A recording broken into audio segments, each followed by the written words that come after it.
What a day for Iftikhar.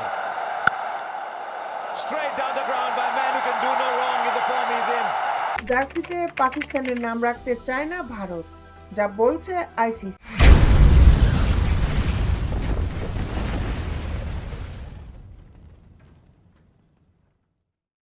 স্পোর্টসের news নিয়ে আপনাদের সাথে আছি আমি শামিমা সুলতানা। দীর্ঘ নাটকীয়তার পর ডিসেম্বরের শেষ নাগাদ আইসিসি চ্যাম্পিয়ন্স ট্রফি সূচি ঘোষণা করা হয়েছিল। এর আগ পর্যন্ত নিজেদের বিরোধ অব্যাহত রেখেছিল দুই চির প্রতিদ্বন্দ্বী দেশ ভারত ও পাকিস্তান।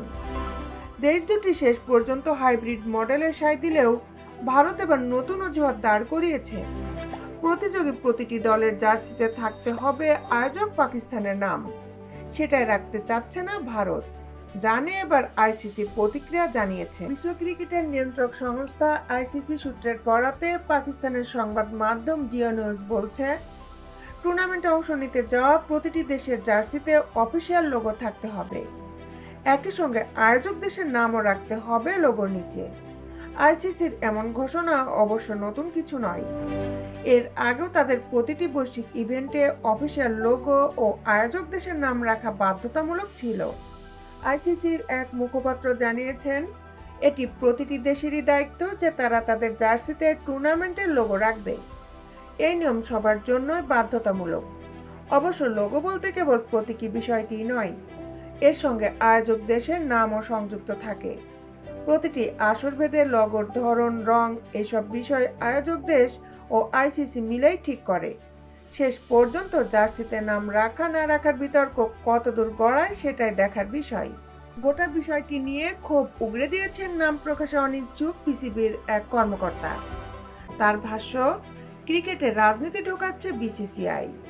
ওরা পাকিস্তানে আসতে চায়নি, উদ্বোধনী অনুষ্ঠানের জন্য অধিনায়ককেও পাঠাতে চায় না। এখন শুনছে আয়োজক দেশ পাকিস্তানের নামও নাকি জার্সিতে লিখবে না। আশা করি আইসিসি এমনটা হতে দেবে না। পাকিস্তানের পাশে থাকবে আইসিসি।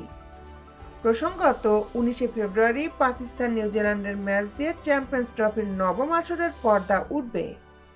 মেগাই টুর্নামেন্টে পাকিস্তানের সঙ্গে এ গ্রুপে রয়েছে চিরপ্রতিদ্বন্দ্বী ভারত, বাংলাদেশ ও নিউজিল্যান্ড। 23 ফেব্রুয়ারি ভারত পাকিস্তানের হাই ভোল্টেজ ম্যাচটি হবে দুবাইতে। তার আগে 20 ফেব্রুয়ারি বাংলাদেশের বিপক্ষে ম্যাচ দিয়ে ভারত আসর শুরু করবে। দেশ বিদেশের খেলার আপডেট নিউজ পেতে আমাদের সাথেই থাকুন। Justice sports, Dhaka.